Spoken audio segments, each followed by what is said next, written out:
ஜெபம். அன்பின் தகப்பனே, உம்மை நன்றியோடு துதிக்கிறோம் அப்பா, ஸ்தோத்தரிக்கிறோம், நன்றி செலுத்துகிறோம்.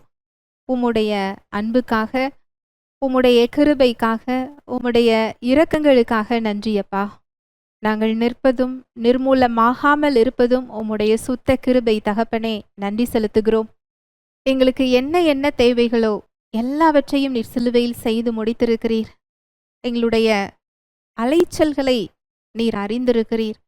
எங்களுடைய இருதயத்தின் அங்கலாய்ப்புகளை நீர் உற்று கவனித்து கொண்டிருக்கிறீர். சிலுவையில் அதற்கான பதிலை கொடுத்திருக்கிறீர்.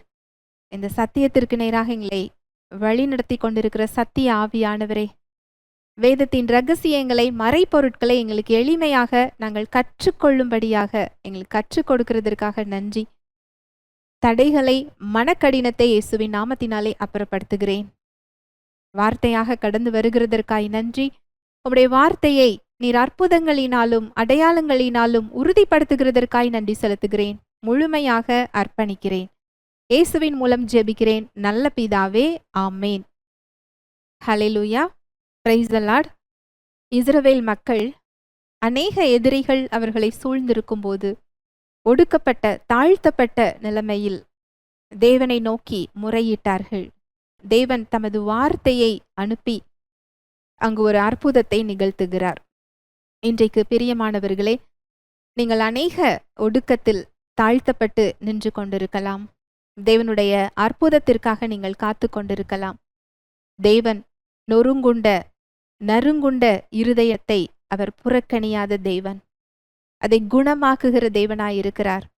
அந்த இருதயம் உடைந்த நிலைமையில் நீங்கள் கூப்பிடும் குரலுக்கு அவர் உற்று கவனித்து கேட்டு பதில் கொடுக்கிற தேவனாயிருக்கிறார். உங்கள் கண்ணீரை அவர் துருத்தியில் வைத்திருக்கிறார். அதற்கான பதிலை சிலுவையில் இயேசு கிறிஸ்துவின் மூலமாக கொடுத்திருக்கிறார். அந்த உடைந்த இருதயத்திலிருந்து அவரை அழைப்பது என்பது பலவீனம் அல்ல, அது விசுவாசத்தின் குரல். உலகம் அதை பலவீனம் என்று சொல்லலாம், கோழை என்று சொல்லலாம், பலவீனத்தை பிறரிடம் காட்டக்கூடாது என்று சொல்லலாம். ஆனால் அது பலவீனம் அல்ல, அது விசுவாசத்தின் குரல். உடைந்த இருதயத்தோடு அவரை நோக்கி திரும்பும்போது நம்முடைய சுய பலத்திலிருந்து, சுய நீதியிலிருந்து, சுய பெருமையிலிருந்து நாம் திரும்பி அது ஒன்றுமில்லை என்பதை ஒத்துக்கொண்டு தேவனையே முழுமையாக சார்ந்து கொள்ளுவதை அந்த குரல் குறிக்கிறது. அநேக உதாரணங்களை நாம் பார்த்தோம், சொல்லிக்கொண்டே போகலாம். யோசபாத் ராஜா ஒரு பெரிய ராஜா. ஒரு ராஜா மக்கள் முன்பு தான் ஒன்றுமில்லை என்று ஒத்துக்கொள்வது ஒரு புத்திசாலித்தனம் இல்லாத ஒரு செயலாக நமக்கு தோன்றலாம். ஆனால் அங்கு 3 நாடு அவருக்கு எதிராக படையெடுத்து வருகிறது என்பதை அவர் கேள்விப்பட்டவுடன் பயந்து தேசத்து ஜனங்களை ஒன்று கூடி வரச் செய்து உபவாசத்தை அறிவித்து தேவனை நோக்கி பார்க்கிறார். அங்கு அவர் ஜெபிக்கிறார். இந்த விரோதமாக வந்த இந்த ஏராளமான கூட்டத்திற்கு முன்பாக நிற்க எங்களுக்கு பலனில்லை, எங்களுக்கு செய்ய வேண்டியது என்னதென்று எங்களுக்கு தெரியவில்லை. ஒரு ராஜா தேசத்து ஜனங்கள் முன்பாக தேவனை நோக்கி கதறுகிறார்.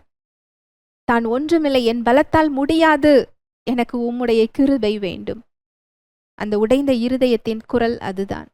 கானானிய ஸ்திரீ, உடன்படிக்கைக்கு அந்நியராக இருந்த அந்த பெண், எத்தனை தடைகள் வந்த போதும் அங்கு இயேசு கிறிஸ்து சிலுவையில் ரத்தம் சிந்தவில்லை. அந்த நியாயப்பிரமாணத்திற்கு உட்பட்டு அவர் செயல்பட்டு கொண்டிருந்தார். அங்கு பிள்ளைகளின் அப்பத்தை நாய்க்குட்டிக்கு போடுவது நல்லதல்ல என்று அங்கு சொல்லுகிறார். ஆனாலும் அந்த உடைந்த இருதயம் அதை ஒரு சோர்வாக பார்க்கவில்லை, நிராகரிப்பாக பார்க்கவில்லை, தடையாக பார்க்கவில்லை, சீஷர்கள் அதட்டுவதை ஒரு தடையாக பார்க்கவில்லை. அந்த உடைந்த இருதயம் மேஜையின் கீழ் விழும் துணிக்கைகளை பொறுக்கிக் கொள்ள அந்த கிருபை என் மகளுக்கு போதும், விடுதலையை கொடுக்கும் என்று அவர் கூறுகிறார். உன் விசுவாசம் உன்னை ரட்சித்தது என்று சொல்லி அவர் அனுப்புகிறார். ஆண்டவராகிய இயேசு கிறிஸ்துவின் சிலுவை மரணத்தின் போது இருபுறமும் 2 கள்ளர்களை சிலுவையில் அறைந்திருந்தார்கள். அதில் ஒரு கள்ளன் அவரை பரிகாசம் செய்தான். இன்னொரு கள்ளன், ஆண்டவரே, உம்முடைய ராஜ்யம் வரும்போது என்னை நினைத்து கொள்ளும். அங்கு எல்லாராலும் கைவிடப்பட்டு ஒரு தோற்று போனவராக இயேசு கிறிஸ்துவின் சிலுவை மரணம் தெரியும். ரோம அதிகாரிகளும் பிரதான ஆசாரியர்களும் அவரை சிலுவையில் அறைந்தவர்களும் அவரை பரியாசம் செய்கிறார்கள். நீ மேசியா என்றால், யூதருக்கு ராஜா என்றால் உன்னை நீயே ரட்சித்துக்கொள். இந்த சூழ்நிலையில் அந்த திருடனுக்கு அவரை பார்க்க மேசியாவாக தேவனுடைய குமாரன் என்றவர் உணருகிறார். அங்கு அந்த திருடன் மனம் திரும்ப அவகாசம் இல்லை, ஞானஸ்நானம் எடுக்க அவகாசம் இல்லை, ஆலயத்துக்கு செல்ல அவகாசம் இல்லை, பாவ நிவாரண பலி கொடுக்க அவகாசம் இல்லை. குற்றம் சாட்டப்பட்டு மரண தண்டனையில் அந்த திருடன் நின்று கொண்டிருக்கிறார். இருதயம் உடைந்து ராஜ்யத்தில் என்னை நினைத்து கொள்ளும். அந்த உடைந்த இருதயம் அங்கு கிருபையை திறக்கிறது. இன்று முதல் என்னோடு கூட நீ பரதேசியில் இருப்பாய். வசனம் சொல்லுகிறது, இயேசு கிறிஸ்து என்ற நாமத்தை தொழுது கொள்ளுகிற எவனும் ரட்சிக்கப்படுவான்.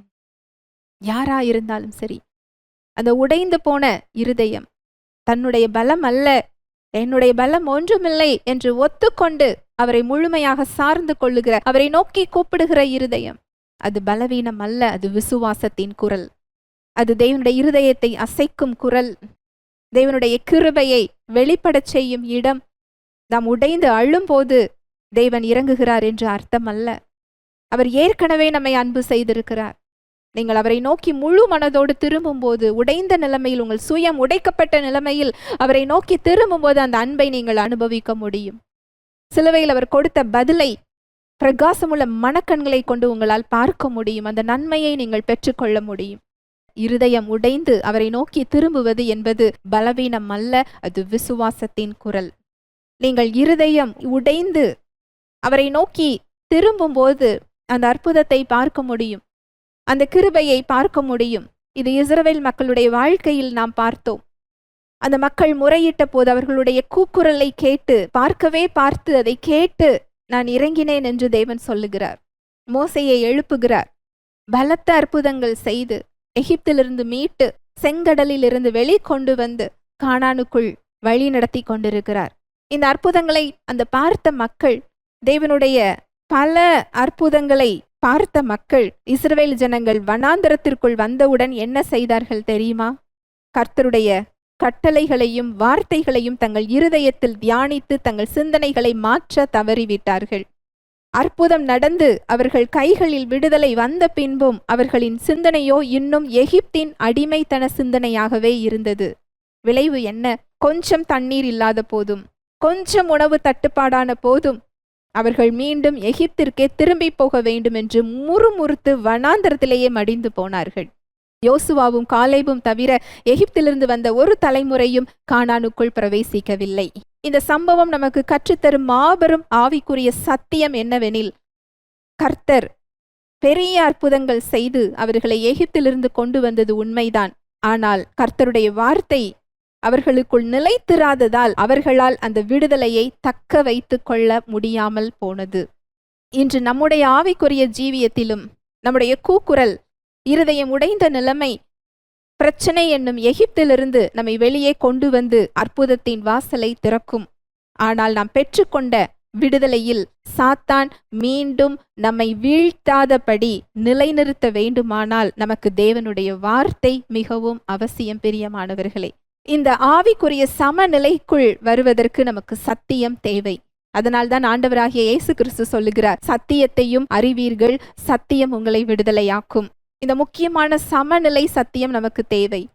ஒரு விசுவாசியின் வாழ்க்கையில் இருதயம் உடைந்த நிலைமை என்பது கிருபையின் கதவை திறக்க பயன்படும் சாவி போன்றது. அது ஒரு நெருக்கடியான சூழ்நிலையிலிருந்து அல்லது தற்காலிக பிரச்சனையிலிருந்து நமக்கு உடனடி விடுதலையை அது தரும்.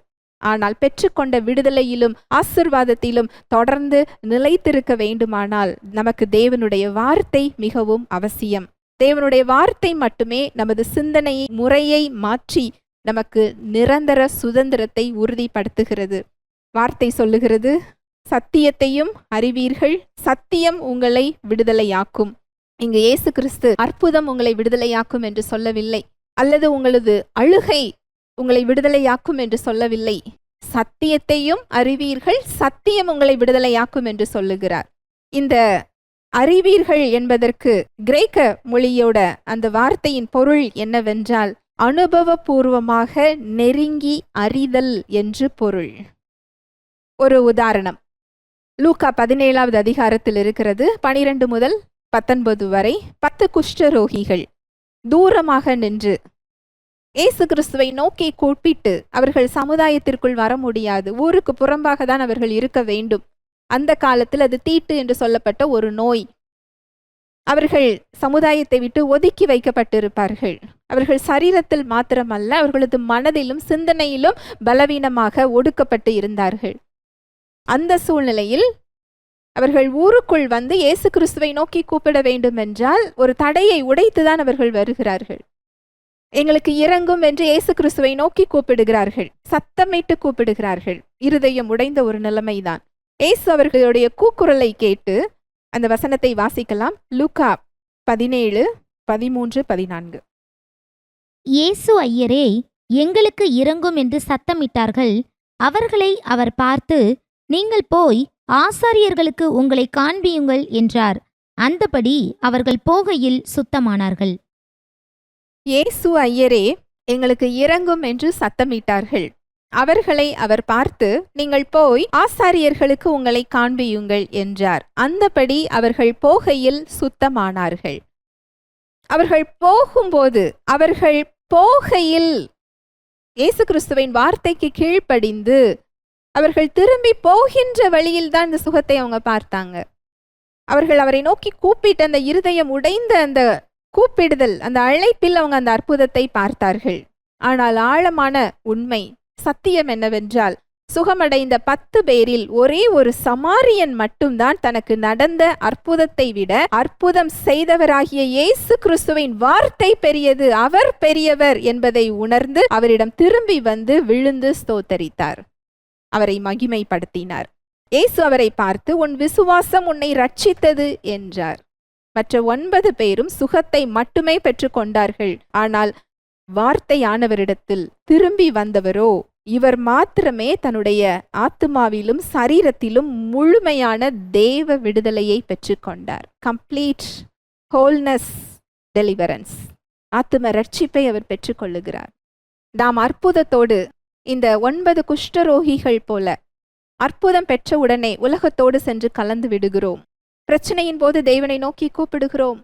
அந்த இருதயம் உடைந்த நிலைமை, நான் ஒன்றுமில்லை என்று உணர்ந்தவரை அழைக்கும் போது அந்த கிருபை இறங்குகிறது, வெளிப்படுகிறது. சிலுவையில் கொடுத்த வாழ்வு, விடுதலை வெளிப்படுகிறது.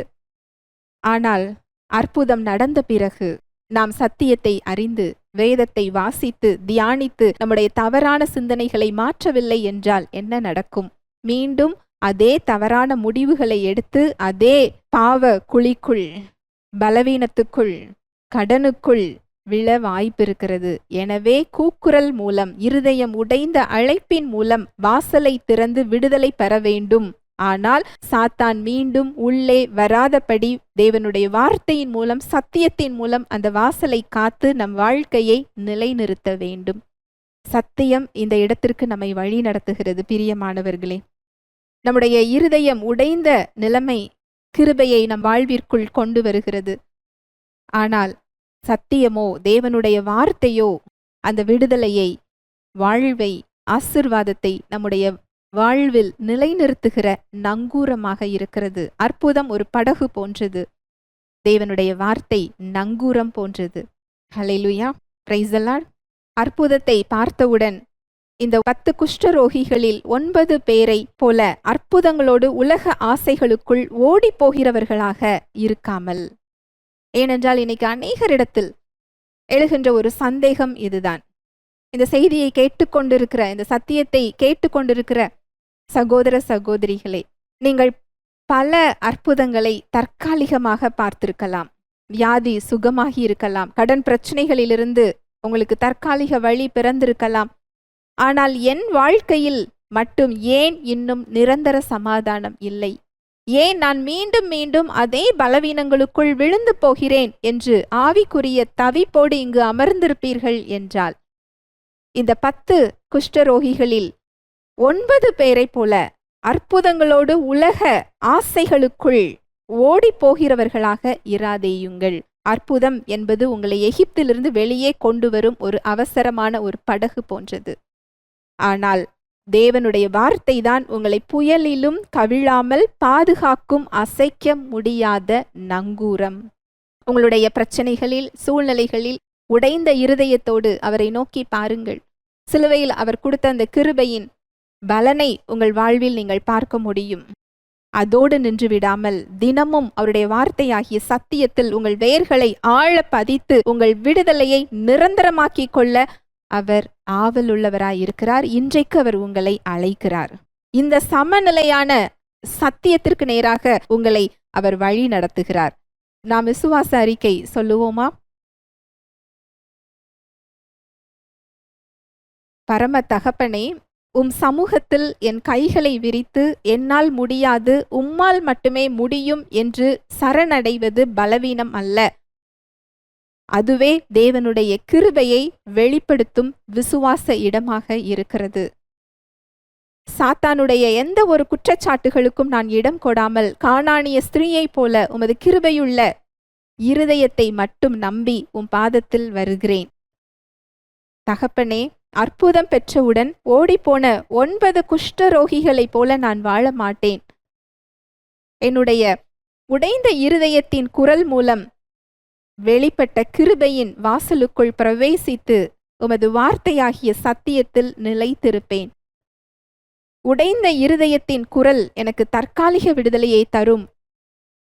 ஆனால் உமது வார்த்தையை நான் தினமும் தியானிக்கும் போது அது என் சிந்தனையை புதுப்பித்து அந்த விடுதலையை என் வாழ்வில் அசைக்க முடியாத நங்கூரமாக நிரந்தரமாக நிலைநிறுத்துகிறது. நான் இனி பாவத்திற்கும் பயத்திற்கும் அடிமை அல்ல. கிறிஸ்துவின் வார்த்தையினால் முழுமையான ஆவிக்குரிய விடுதலையை பெற்ற சுதந்திரவாளி. இயேசு கிறிஸ்துவின் உன்னத நாமத்தில், இனிதான நாமத்தில் பிதாவே, ஆமென். ஜெபிக்கலாம். அன்பின் தகப்பனே, உம்மை நன்றியோடு துதிக்கிறோம் அப்பா, ஸ்தோதரிக்கிறோம், நன்றி செலுத்துகிறோம். உம்முடைய அன்புக்காக, கிருபைக்காக, இரக்கங்களுக்காக நன்றி அப்பா. எங்களுடைய உடைந்த இருதயத்தின் குரலுக்கு உம்முடைய இருதயம் அசைக்கப்படுகிறது. அது பலவீனம் அல்ல, அது விசுவாசத்தின் குரல், அது கிருபையை ஈர்க்கக்கூடிய இடம் என்று எங்களுக்கு இன்றைக்கு கற்றுக் கொடுத்திருக்கிறீர். அந்த அற்புதத்தோடு நாங்கள் நின்று விடாமல் உமது சத்தியத்தில் வேர் பற்றி கொள்ள, அந்த விடுதலையில் நிலைத்திருக்க, தக்க வைத்து கொள்ள எங்களுக்கு இன்றைக்கு கற்றுக் கொடுத்திருக்கிறீர். இதை கேட்டுக்கொண்டிருக்கிற ஒவ்வொரு சகோதர சகோதரிகளையும் உடைய கரத்தில் தருகிறேன். அந்த 10 குஷ்டரோகிகளில் 9 பேரை போல உலக ஆசைகளுக்குள் அற்புதத்தை பார்த்தவுடன் ஓடிவிடாமல் உம்முடைய சத்தியத்தில் நிலைத்திருக்கக்கூடிய கிருபையை எங்கள் ஒவ்வொருவருக்கும் நீர் தருகிறதற்காக நன்றி. அநேகருக்கு ஆசீர்வாதமாய் ஒவ்வொருவரையும் நீர் மாற்றுகிறதற்காக நன்றி. அந்த விடுதலையை அவர்கள் வாழ்வில் பெற்றுக்கொண்டு அநேகருக்கு கனி கொடுக்கிற பிள்ளைகளாய் நீர் உருவாக்குகிறதற்காக நன்றி. இயேசுவின் நாமத்தினாலே ஆசீர்வதிக்கிறேன். இயேசுவின் மூலம் ஜெபிக்கிறேன் நல்ல பிதாவே, ஆமென்.